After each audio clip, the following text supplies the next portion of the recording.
믿음도 굳세라. 주가 지켜주신다.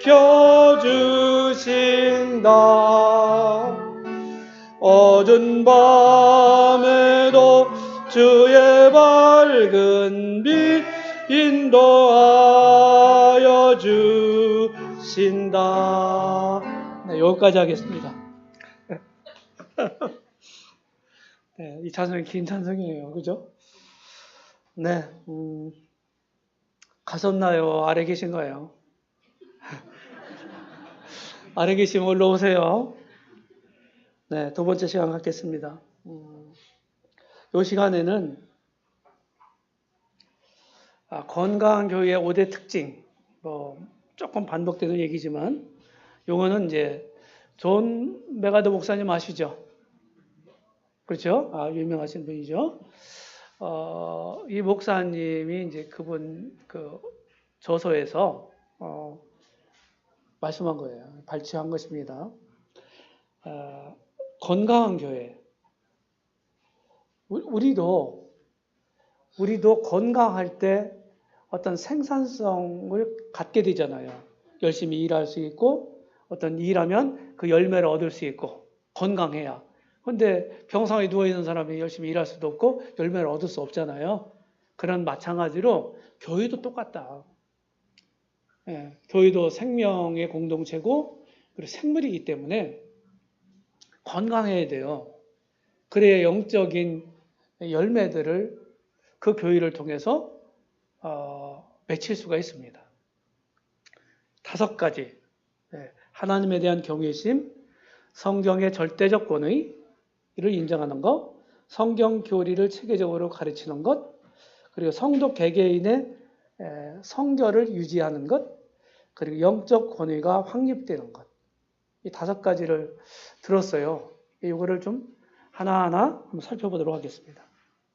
첫 번째, 경외심, 하나님에 대한 경외심이에요.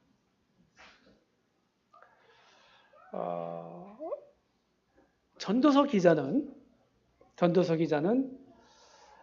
하나님이 빠진 인생, 하나님 없는 인생, 그 인생을 쭉 경험해 봤어요. 그리고 내린 결론이 뭐냐면 해 아래에 있는 모든 것이 헛되고 헛되다 그랬어요. 해 아래. 전도서를 이해하는 데 키워드입니다. 해 아래란 말이. 이 말은 다른 말로 풀으면 하나님 없는 그런 뜻이에요. 쭉 얘기를 하고 마지막에 결론을 내리는데 전도서 12장까지 있죠? 몇 절까지? 14절까지 있습니다. 네, 그 앞에 13절에 보시면 일의 결국을 다 들었으니 하나님을 경외하고 그 명령을 지킬지어다. 이것이 사람의 본분이니라 그랬어요. 사람의 본분이다. 하나님 경외하는 게 당연한 거죠. 왜? 하나님이 당신 형상대로 만드시고 우리 사람들에게 엄청난 권한을 주셨잖아요. 모든 것들을 다스려라 하는 권한 주셨어요. 하나님을 대리해서. 그래서 이 우주천지에 하나님 버금가는 존재예요. 우리 사람은요. 하나님 형상대로 지어진 존재가 없어요. 인간밖에. 사람들밖에. 그리고 하나님의 영광을 위해서 지어졌다고 성경은 말하고 있지 않습니까? 하나님을 경외하고 하나님께 영광 돌리는 것이 우리 인간 본분이죠. 그래서 하나님의 경외와 그 명령을 지켜라 그랬어요. 이게 사람 본분이다. 자, 우리는 인간의 본분, 자식의 본분, 부모의 본분 이런 말들을 써요. 자식의 도리, 부모의 도리 이런 말을 쓰잖아요. 근데 이게 본분이란 말, 도리라고 하는 말은 해도 되고 안 해도 되고 그런 말이 아니죠. 하면 좋고 안 해도 되고 하는 말이 아니죠. 마땅히 해야 될 걸 얘기하는 거예요. 그럼 경외란 말이 무슨 말일까요? 영어 성경에 보면요. 두려워한다는 뜻을 가지고 있어요. 두려워한다. 이거는 이 두려워한다는 그냥 무섭다. 일반적으로 이런 말이라기보다는 거룩한 두려움을 가리키는 것입니다. 뭐 사랑의 하나님, 은혜의 하나님, 우리 이런 말을 많이 쓰잖아요. 사실이고요. 근데 그런 말들을 너무 즐겨 쓰다 보니까 제가 느끼는 바는 하나님은 그냥 하나님을 쉽게 생각하는 경향이 있지 않다. 우리가. 이런 생각이 드는 거예요. 그분을 생각할 때 어떻게 합니까? 옷깃을 염해야죠. 두려워해야죠. 그분 앞에서. 우리가 이 세상에서도 지체 높은 사람들, 그런 분들 앞에 나갈 때는 어떻게 합니까? 몸가짐을 바르게 하고 예의를 갖춰서 나가잖아요. 하물며 하나님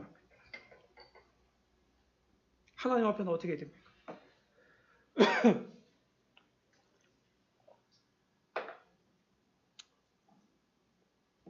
거룩한 두려움을 가지고 그분 앞에 있어야 되는 거예요. 하나님을 쉽게 생각하지 말자. 그분은 나를 이해하시고 받아주시고 사랑하시고 용서하시고 그런 분이 틀림없어요. 제가 이제 시티아에서 교리를 가르칩니다. 교리라는 말 뭐 또 안 좋아하시는 분들 있잖아. 그럼 진리라고 할게요. 성경에 가르치는 진리, 변하지 않는 진리. 그러니까 하나님에 대해서도 성경이 말하니까 하나님에 대해서도 얘기를 해요. 가르쳐요. 하나님이 어떠하심에 대해서 속성이라고 얘기하는데 속성, 하나님 속성, 어떠하심. 그게 많아요. 여러 가지가 있어요. 그분의 이제 윤리적 속성 중에 여러 가지가 있는데 저는 두 가지로 얘기하겠습니다. 압축해서. 하나님의 선하심, 또 하나는 하나님의 거룩하심. 이 두 가지에서 다 파생된 거예요. 하나님의 윤리적 속성, 다른 많은 것들은.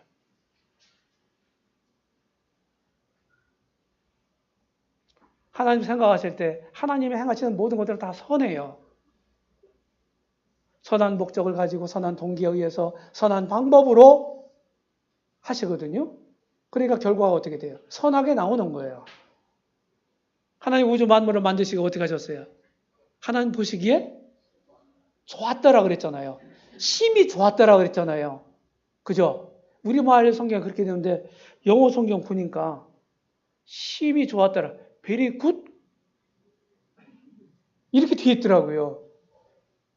하나님 very good 하셨어요. 하나님은 지선하신 분이십니다. 악의 그림자도 없는 분이에요. 또 하나, 이분 거룩한 분이거든요. 여기로부터 뭐가 나와요? 의로운 속성, 공의로운 속성. 이런 거에 의해서 뭐가요? 잘못된 것들을 징계하고 심판하시는 그런 하나님이에요. 뒤에 모양도 없는 게 거룩이잖아요. 하나님에 대한 경외심을 가져야 된다. 여기 이제 성경에 보게 되면 믿음의 조상 아브라함도 독자 이삭을 하나님을 신뢰함으로 드렸잖아요. 그리고 하나님 뭐라고 그랬어요? 뭐라고 말씀하셨나요? 12절에 내가 이제야 내가 하나님을 경외하는 줄 아노라.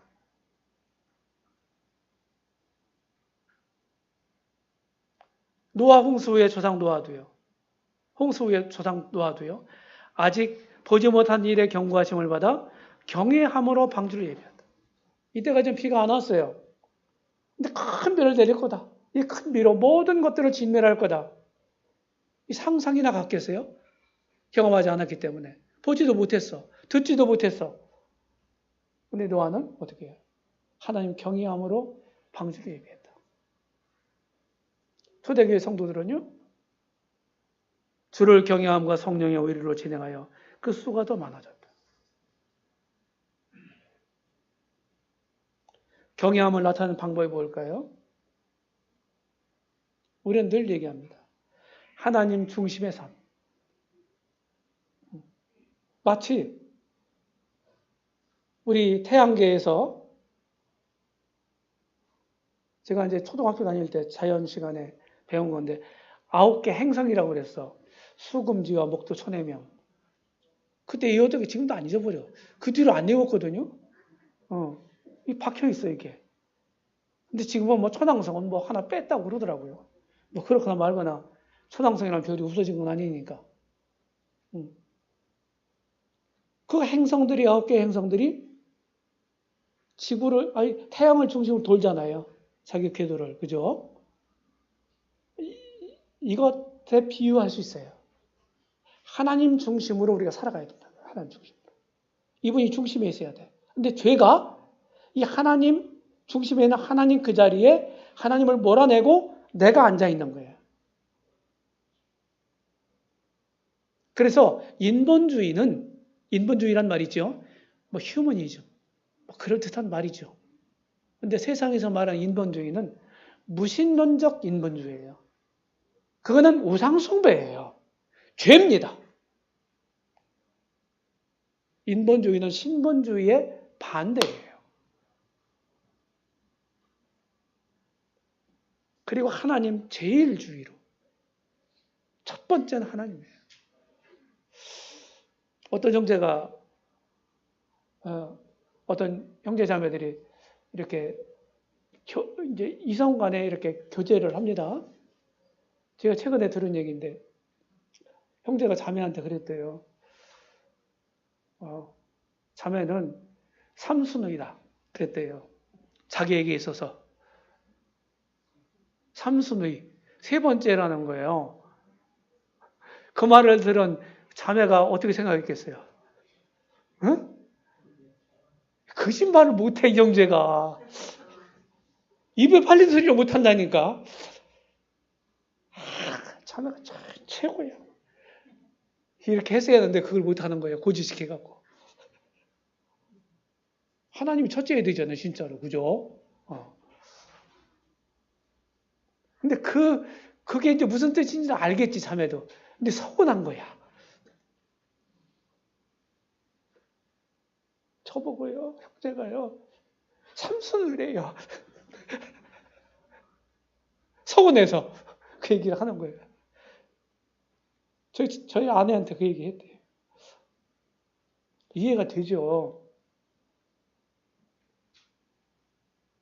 이거는 타협할 수 있는 게 아니에요. 하나님 중심의 삶, 하나님 제일의 삶. 그죠? 이건 타협할 수 있는 게 아닙니다. 언제나 이뤄야 되는 거예요. 우리 크리스찬의 삶은. 여기 무슨 이유가 있어요? 이게 하나님을 진짜로 경외하는 사람 속에 나타나는 마음가짐이에요.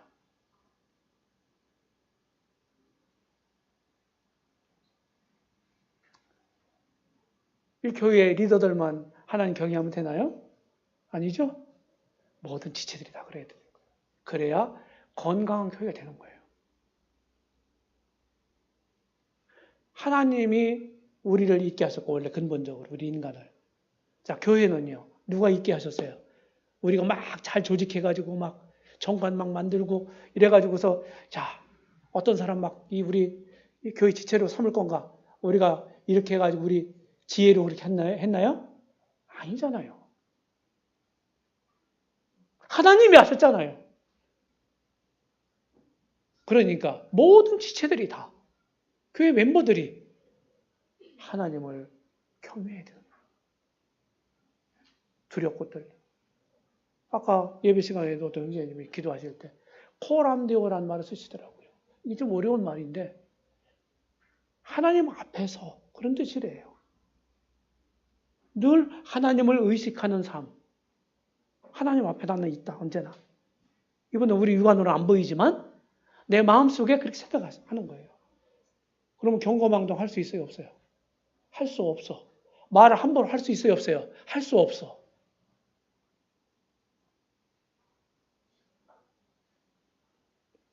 경건한 사람들이 바로 그런 사람들이에요. 하나님 경외하는 사람들이.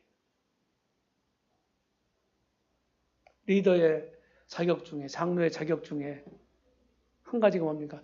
신중함이에요. 신중함이라는 자격 기준이 나와요. 신중함이에요. 아주 쉽게 그냥 홧김에 감정적으로 이런 게 아니에요. 그러면 그 장로의 자격을, 감독의 자격을 쭉 얘기하는 게 디모데전서 3장에도 있고 디도서 1장에도 있잖아요.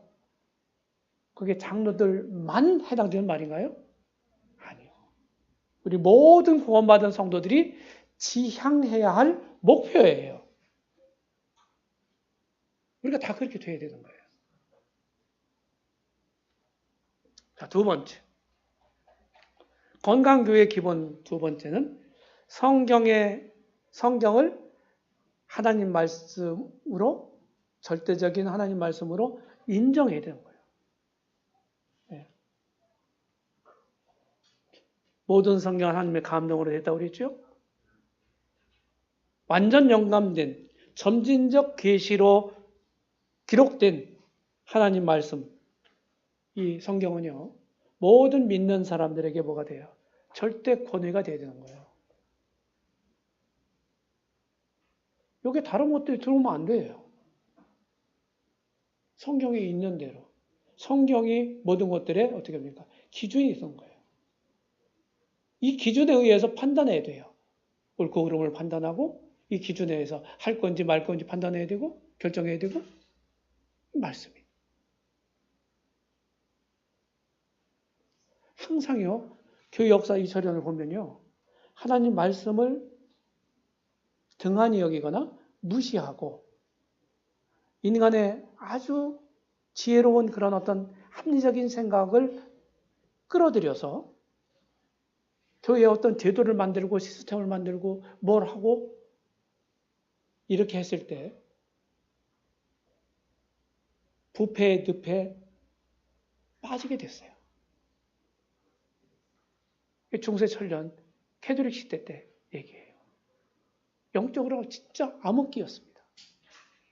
종교개혁이 뭔가요? 그런 상태에서 말씀으로 돌아온 거예요. 개혁 정신이 뭡니까? 말씀으로 돌아온 거예요.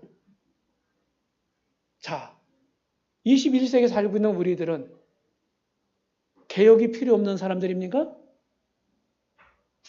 개혁이 필요 없어요, 우리가? 아니잖아요. 언제나 개혁은 필요한 거예요. 나도 개혁의 대상이에요. 개혁 정신이 뭐라고요?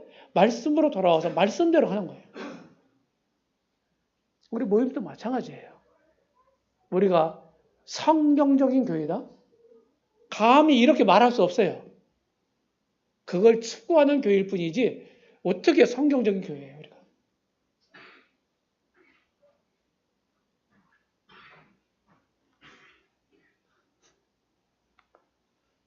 제가 박정형님 여기 왔다 가셨다고 했잖아요. 한국 모임이 이제 60년대 초역부터 시작됐잖아요. 근데 그때 기독통신회라고 혹시 들어보셨나요?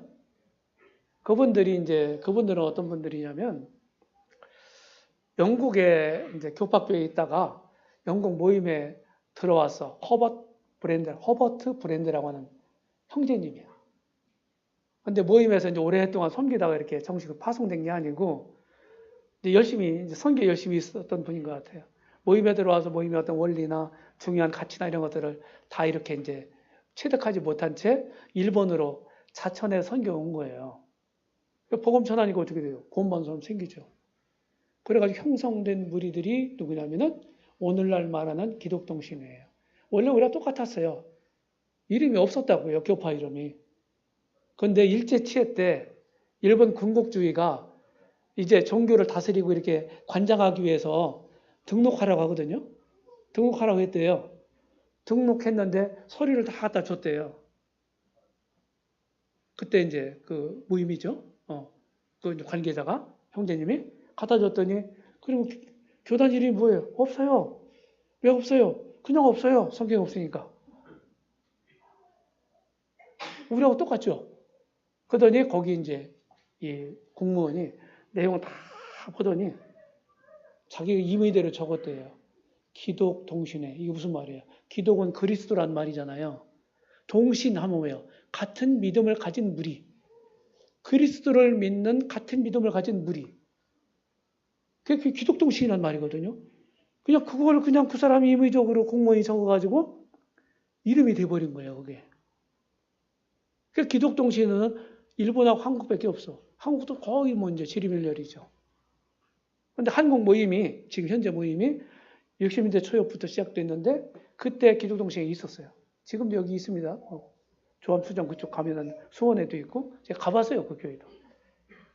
거기 목사라고 하더라고요. 그 원목사 제가 알아요. 몇 번 만났습니다. 그런데 이제 그 허버트 브랜드에 의해서 복음을 전해드려 구원받은 이제 노리마스 승송이라고 하는 분이 형제님이 이 1896년도에 이 그땐 조선이죠. 구한 말에 여기 이제 선교하러 온 거예요. 복음 전하니까 어떻게 돼요? 구원받은 사람 생기죠. 그렇게 하다가 이름이 그렇게 바뀌어버린 거예요, 중간에. 근데 기독동신이 있던 분들, 그런 분들이 아주 복음이 그때는 모임 한 50년 전, 60년 그때는요, 우리처럼 막 했거든요. 지금은 상당히 불분명해요. 제가 이제 판단하기로는 구원받은 분들이 분명한 분들이 있고, 그렇지 않은 분들도 있어요, 보니까. 거기 리더들을 제가 여러 명 만나봤거든요. 거기 수양에 초청받아서 말씀 전하고 그랬었어요. 수년 된 얘기지만. 그런데 그때 젊은 박종영 형제님이 20대 대학생 때 구원 받으셨잖아요. 막 머리가 석 이제 이렇게 노인 형님한테 가서 이제 조언을 구하려고 이제 가서 이렇게 방문해서 이렇게 하면은 그때는 이렇게 서로 이제 소통이 됐단 말이에요. 근데 하나님 말씀 얘기하면요, 그 노형제님이 막 무릎 꿇고 그냥 정색을 하면서 이렇게 딱 있대요. 하나님 말씀만 얘기하는데도 제가 뭘 얘기하려고 하는 거예요? 말씀을 그렇게 존중했다는 거죠. 하나님 대하듯이 하나님 말씀을. 제가 그 간증을 박형님으로부터 듣고서 놀랐어요. 오늘날 저에게도 우리 형제자매들에게도 그런 태도가 있나요?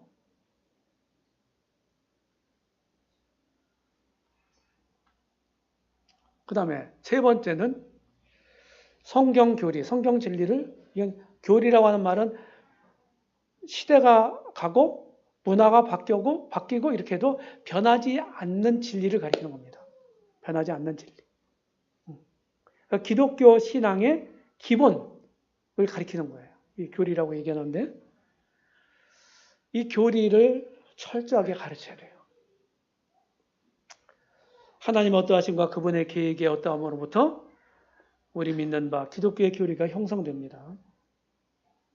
하나님이 영원하신 분이잖아요. 그분 입으로 내신 이 진리도 변하지 않죠. 영원하죠. 그리고 우리가 믿는 교리에 의해서 내가 어떻게 살 것인가 하는 마음가짐, 태도가 결정이 되고 내가 어떻게 살아가야 되나 하는 방식도 정해지는 거예요.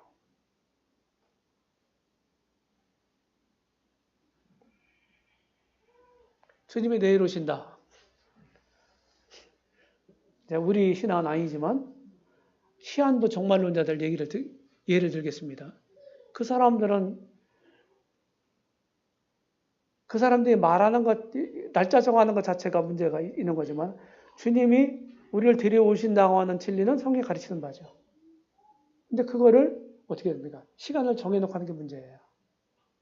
그러니까 어떻게 됩니까? 그때가 자기들이 생각하는 그때 주님이 오실 거니까 데리러 오실 거니까 어떻게 돼요? 그게 전부인 거예요. 다니던 직장도 팽개치고 다니던 학교도 다 자퇴하고 없는 거예요. 다. 거기에 올인하는 거예요. 왜? 그들의 잘못된 그 교리가 그렇게 사람들을 살도록 만드는 거예요. 이게 극단적인 예를 들은 겁니다. 우리도 주님이 곧 오시잖아요. 그리고 예를 들었잖아요. 도적같이 오실 거다. 갑자기 오신다. 우리가 예상지도 못할 때. 그래서 준비하고 있으라는 거예요. 깨어 있으라는 거예요. 진짜 이 주님이 재림의 약속을 우리가 붙잡고 있다면 우리는 세상에 파묻혀 살 수가 없습니다. 맞죠? 이런 것처럼 우리는 무엇을 믿느냐에 따라서 우리 삶이 달라지는 거예요. 사람도 달라지는 거고. 그러니까 어떻게 됩니까? 철저히 가르쳐야 되죠.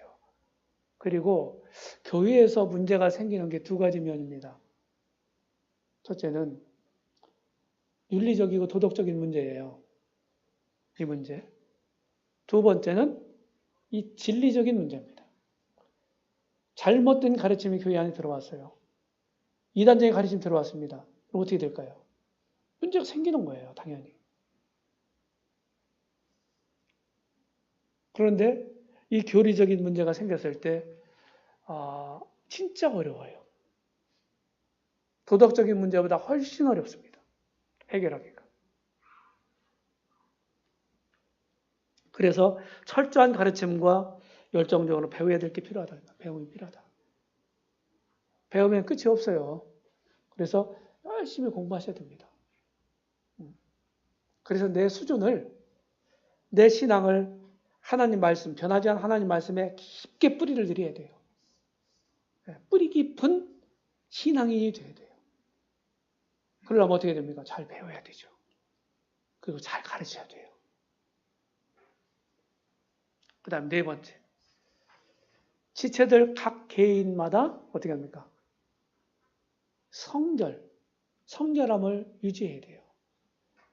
주님이 우리를 여전히 인간적인 연약을 구원받은 사람들도 가지고 있지만은 언제든지 죄를 지을 수 있는 가능성을 가지고 있지만은 지옥 가게 하는 하나님을 반역한 죄를 아드님의 대속을 통해서 우리를 용서해 주셨잖아요.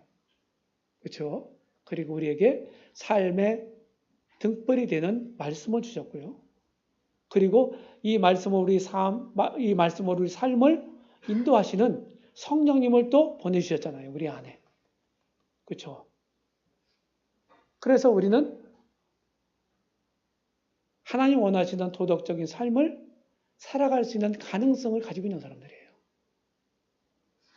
여전히 이기심을 가지고 있지만은 그것을 지배할 수 있는 영적 원리, 더 큰 원리를 주신 거예요.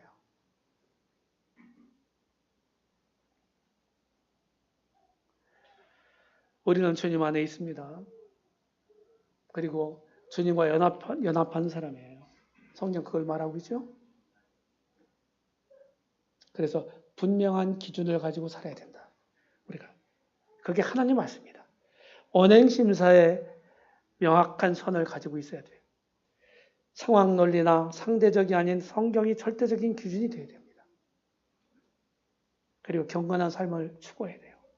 자신을 죄악에 노출시키지 말고 하나님과 교제에 철저해야 합니다. 주일학 찬송도 있잖아요. 그 전에 지금 잘 부르는지 모르겠습니다. 네? 너의 보는 것을 조심해. 너의 듣는 것을 조심해. 너의 가는 것을 조심해. 가는 것을 조심해. 그렇죠? 조심해야 돼요.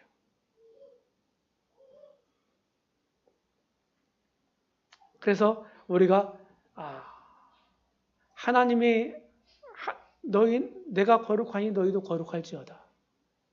하나님의 뜻은 이것이니 너희의 거룩함이니라. 성경이 이렇게 말하고 있어요.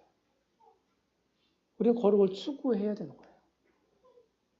그리고 만약에 이 거룩이 훼손됐을 때, 성결이 유지가 안 됐을 때, 파기가 됐을 때, 다시 말해서 죄가 어떤 죄든지, 도덕적인 죄든지, 교리적인 죄든지 이 교회 안에 들어왔을 때 어떻게 됩니까? 교회는 고통하는 거예요. 구원받은 개개인이 모여서 교회를 이루고 있잖아요. 그렇죠? 공동체를 이루고 있죠? 근데 이 중에 만약 예를 들어서 교회 지체된 이런 성도 한 명이 잘못에 빠졌어요. 그럼 남의 문제인가요, 그게요? 온 교회가 아파합니다. 여기 다쳤는데 제가 온몸이 아프더라니까요. 여기 막 힘주고 있는 나서 괜찮은데 신경 써가지고 이쪽 막 뭡니까? 승모근도 막 굽고 여기가 머리까지 뻐근하고 정신없더라고요. 여기 다쳤는데. 지체가 아프면 다 아픈 거예요. 그래서 내 스스로 개인적으로 신앙 관리를 잘해가는 것, 그것이 나뿐만 아니라 그게 교회를 위하는 거고, 교회를 세우는 거고, 또 주님을 위하는 것이에요. 중요한 얘기입니다. 그리고요, 여기서 한마디 더 말씀을 드리고 싶은 건, 교회가 이제 어려울 때도 있잖아요. 그렇죠? 동성교회가 지금 뭐 좋은 상태는 좋다고 얘기할 수는 없잖아요. 기분 안 나쁘시죠? 제가 또 실례할까봐. 그런데 이럴 때는 우리 행동, 우리 말 한마디 조심해야 합니다. 참 사탄이 기가 막히게 알아요. 우리 주님은 계속해서 뭡니까? 당신 사람들을 어떻게 합니까? 교회로 모으시는 일을 하시잖아요. 맞죠? 사탄은요, 어떻게 해요? 할 수 있는 대로 어떻게 돼요? 틈만 있으면 비집고 들어와서 그걸 해치려고 해요. 흩어놓으려고 해요. 이게 사탄이 하는 짓이거든요. 어려울 때일수록요, 감정이 예민해집니다, 우리가요.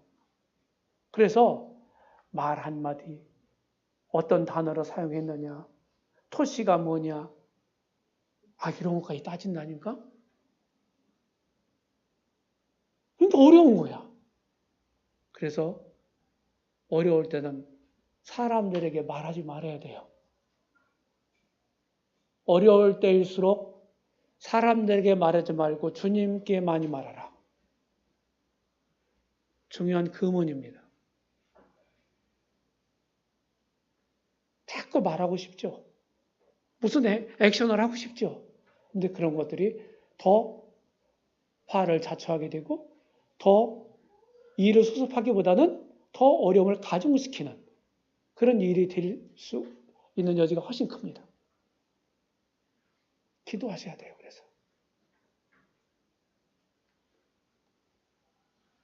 다섯 번째, 건강한 교회 기본 다섯 번째, 영적 권위가 확립돼야 된다. 뭐 확립된 교회가 있겠어요, 사실은. 이걸 목표로 해서 가는 거죠. 점점 리더십을 하나님 말씀에 가깝도록 강화시켜 나가는 거죠. 자, 리더십을, 건강한 영적 리더십을 교회 안에 세우기 위해서는요, 리더들의 역할이 중요합니다. 첫 번째. 리더들이 어떤 사람이냐, 그리고 어떤 정신을 가지고 어떤 마인드를 가지고 어떻게 하느냐, 이게 중요합니다. 그럼 리더에게만 책임이 있나요? 아니요. 그 교회 지체들에게 다 책임이 있어요. 리더들을 어떻게 돼요? 인정해야 돼요. 너희를 인도와 다스리는 자는 너희가 알고 그랬어요. 알아야 돼요. 그리고 인정하라고요. 그리고 기도하라고 그랬어요.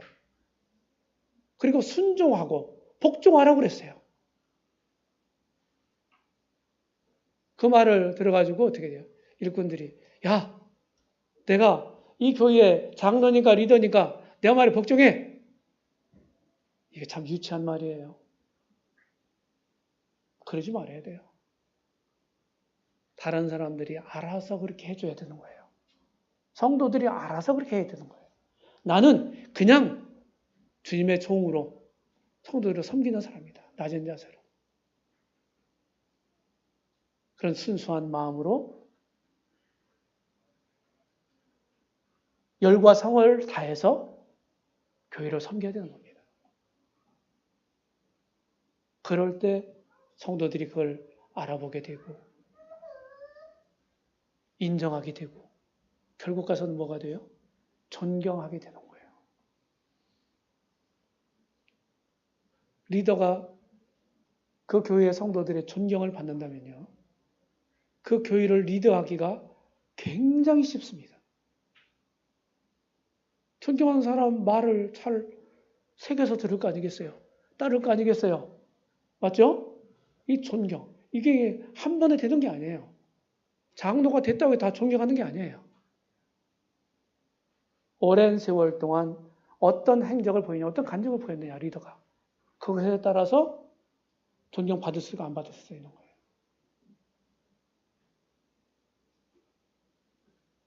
존경받는 리더는요, 그 공동체를 리드하기가 편해지는 것입니다. 우리가 여기까지 가야 돼요. 성도들이 그렇다고 해서 존경해, 복종해. 존경할 게 없는데 어떻게 존경하라고 그러세요? 이런 말을 할 수 있잖아요. 저는 이런 말 속에 양면의 잘못이 있다고 봐요. 그 말을 하는 그 리더에게 존경할 만한 것이 없다 하는 게 또 문제가 될 수 있어요. 그런데 사람 완벽한 게 없잖아요. 잘하는 게 있어요. 잘하는 게. 그들이 하는 일을, 말씀을 가르치는 일들을 배나 어떻게 했어요? 존경하라고 그랬어요. 그 사람 인품이 주님과 같아서? 그게 아니에요. 그가 하는 일을 통해서 존경하라. 할 수 있잖아요, 그러면요.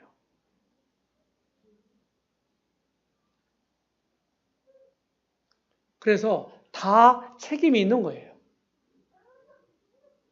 그냥 한쪽 면만 막 이렇게 얘기하면 안 돼. 다그치면 안 돼.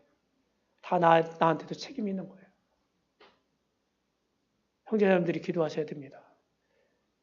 그 전에 이제 송찬 형님 얘기인데, 송찬 형님이 막 리더십 문제 가지고 우리 모임은 다 형제고 이러니까 이 질서 같은 것들을 존중하거나 이런 것들이 뭐랄까 약하다고 할까? 이래요. 형제 자매인 건 맞죠. 그런데 하는 역할까지 우리 신분은 동등합니다. 주님 앞에서. 신분은 똑같아요. 똑같아. 평등해요. 그런데 역할은 차등합니다. 요거를 제가 신앙이 훨씬 더 어렸을 때는 이런 얘기 별로 못 들어본 것 같아요. 선배들로부터. 역할이 차등하다는 거. 네가 하니까 나도 할 수 있어. 이런 생각이 팽배했었지. 역할은 차등하다 하는 거. 지체마다 역할이 다르잖아요. 근데 이런 거에 대해서 별로 선배들로부터 얘기를 못 들었다니까요. 다른 거예요, 역할이. 그거를 인정해야 됩니다. 그 인정하는 속에서 뭐가 됩니까?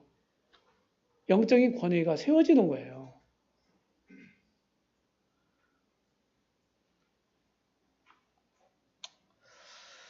건강한 교회의 모습. 네, 1시까지 하라고 했는데 5분 지났네. 제가 이것만 설명하고 마칠게요. 네. 저는 사도행전 2장 40절부터 47절 마지막 절이죠. 네. 오순절 성령님이 오셨어요. 네. 12사도가 다 거기 보니까 한 15개 지역, 전 세계 15개 지역에서 다른 나라에서 다른 지역에서 살고 있는 유대인들이 오순절을 지키기 위해서 예루살렘에 왔어요. 이 구약 성경에 유대인 남자들은 세계 어디에 살든지 간에 1년에 3차례씩 성전에 와서 예배드리라고 그랬어요. 그 말씀을 따라 온 겁니다. 오순절날. 15개 지역에서. 그들에게 성령님의 강한 권능으로 복음을 전했어요. 40절. 너희가 이 패역한 세대에서 구원을 받으라. 하니 41절. 그 말을 받는 사람들이 침례를 받음에 이날의 제자의 수가 3,000이나 더하더라. 42절. 그들이 사도의 가르침을 받아 서로 교제하며 떡을 떼며 기도하기를 오로지 힘쓰니라. 그렇죠? 자, 42절. 42절에 4가지가 있어요. 4가지. 지금 40절로 우리가 42절까지 말씀했는데 전도가 있고 침례가 있고 있잖아요. 그럼 42절에 보면 네 가지가 얘기합니다. 가르침, 교제, 예배, 기도. 여기다 한 가지 더해서 전도. 이 네 가지가 원활하게 잘 이루어져야 돼요. 그런데 42절에 바르게 이해하는 키워드가 뭐냐? 사도의 가르침을 받아라는 말이에요. 사도가 누굽니까? 주님에 의해서 세워진 일꾼들이죠. 그렇죠? 그들의 가르침을 받았다는 말은 무슨 말인가요? 정통 가르침을 받았다는 거예요. 그들은 가르침 받은 대로 힘썼다고 하는 거예요. 굉장히 중요해요. 전 서청교교에 가가지고 처음에 가서 나이도 새파란 사람이 갔어. 저보다 나이가 어린 분들이 별로 없었어요. 거의 다 더 연상이었어. 그러니까 제가 또 박힌 돌이 아니고 굴러온 돌이잖아. 그죠? 그러니까 뭐 젊은 사람이 굴러온 돌이 이래저래 할 수 없잖아요. 그 이야기에 벗어나는 거잖아요. 그래 어떻게 했어? 어떻게 해야 돼? 젊은 사람이 이래라 저래라 하면은 듣기 좋겠어요? 안 좋겠어요? 안 좋지. 그래서 제가 어떻게 했냐면요. 처음에 내노라는 일꾼들을 많이 초청했어. 집회를 많이 했다고. 집회. 그 중에 뭐 박재영님, 송창영님 이런 분들이에요. 아주 집회를 자주 했습니다. 자주 오셨어 그때. 뭐 매주마다 그 형님들이 말씀 전하는 거 아니잖아요. 그분들은 이제 뭐 1년에 뭐 두 차례씩 왔다가 그냥 가시고 주로 제가 말씀 전하잖아요. 김영재가 전하는 말씀이 처음에는 저게 왜 저렇게 하나? 우리는 저렇게 안 알았는데 알고 있지 않았는데 왜 내 생각하고 다르지? 이랬던 게 있었어요. 처음에. 서정교회 지금 오늘날의 서정교회가 아니었습니다. 지금 보면은 매우 좀 닫혀 있고 답답한 교회였어. 그러니까 어이구 뭐 영적 권위가 딱 이렇게 세워져 있는 그런 형님들이 와가지고 말씀 전하고 저도 또 말씀 전할 때 또 그와 유사한 말씀, 김영재가 말했던 거 저 형님이 저렇게 얘기하네? 이러면서 저의 말씀이 가르침이를 받아들이기 시작하더라고요. 처음부터 그냥 그리 되지 않았어요. 힘들었다니까. 그냥 기반을 조성하는데 10년 걸리더라니까. 성경에 있는 대로 사도 바울도 남의 터위에 내가 세우기를 조심할지니라 그랬잖아요. 그거 기억했어요. 쉽지 않잖아요. 제가 개척한 교회가 아니잖아요.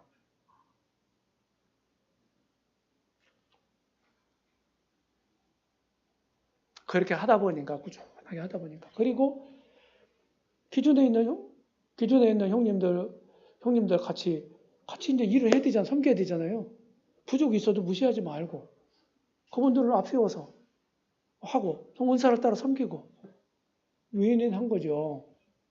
나이가 어리지만 은사적으로 저를 인정해 주시고, 저도 그 형님을 존중하고 그 형님들을 이렇게 하면서 봤단 말이에요.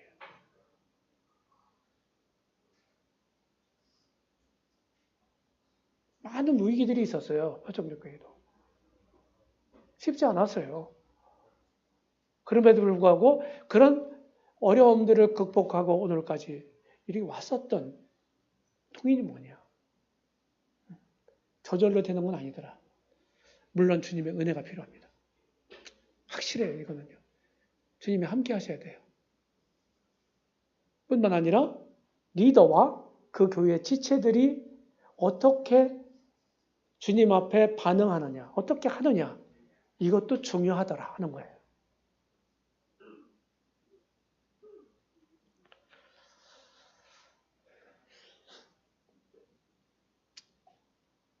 동서 형제자매님들, 이런 상태 계속 되는 거 원하지 않으시죠? 대답이 없어요. 네, 끝내시기 원하실 거예요. 그러려면은 혼자 힘으로 되는 게 아니에요. 다 기도하셔야 합니다. 제가 마지막으로 자꾸 얘기하는데 제가 한 군데 말씀 읽고 마치겠습니다. 자, 빌립보서인데요. 빌립보서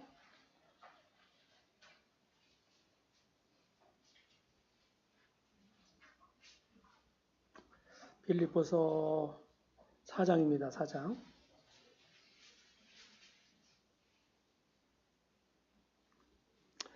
네, 4장 2절부터 보겠습니다. 내가 유오디아를 권하고 순두개를 권하노니 주 안에서 같은 마음을 품으라. 간단하게 멘트를 하면서 가겠습니다. 여기 순두개와 유오디아는 아마 자매들로 보입니다. 네, 주석하는 학자들도 그렇게 봐요. 빌립보 교회의 자매들이었는데 서로 사이가 안 좋았던 것 같아요. 네. 무슨 일이든지 그래서 같은 마음을 품으라고 권면을 합니다. 그 다음에 3절 또 참으로 나와 멍에를 같이 한 데에게 구하노니 복음에 나와 함께 힘쓰던 저 여인들을 돕고 또한 클레멘드와 그 위에 나의 동역자들을 도우라. 그 이름들이 생명책에 있느니라. 문제가 있든 없든 연약이 있든 없든 하늘의 생명책에 그 이름들이 있다. 이렇게 얘기를 하죠. 예, 우리는 나중에 주님 나라가 같이 살 사람들이에요. 4절 주 안에서 기뻐하라. 항상 기뻐하라. 내가 다시 말하니 기뻐하라. 5절 너희 관용을 모든 사람에게 알게 하라. 주께서 가까우시니라. 주님이 오실 때가 가까웠다는 거예요. 그래서 너희 관용이 뭡니까? 너그러움이잖아요. 너그러움. 인색한 마음 반대죠? 너그러운 마음을 알게 하라는 거예요. 우리가 일일이 모든 것들을 다 해결할 수 있는 사람들이 아니에요. 그런 것들은 주님께 맡겨야 돼요. 맡겨두고. 관용을 알게 하라. 자, 제가 이제 말씀드리고 싶은 게 6절, 7절 말씀입니다. 아무것도 염려하지 말고 다만 모든 일에 기도와 간구로 너희 구할 것을 감사함으로 하나님께 아뢰라. 그리하면 모든 지각이 뛰어나 하나님의 평강이 그리스도 예수 안에서 너희 마음과 생각을 지키시리라. 염려한다고 너희 키가 한 자나 더 할 수 있느냐? 지금 말씀하셨죠? 네. 염려거리가 있습니다.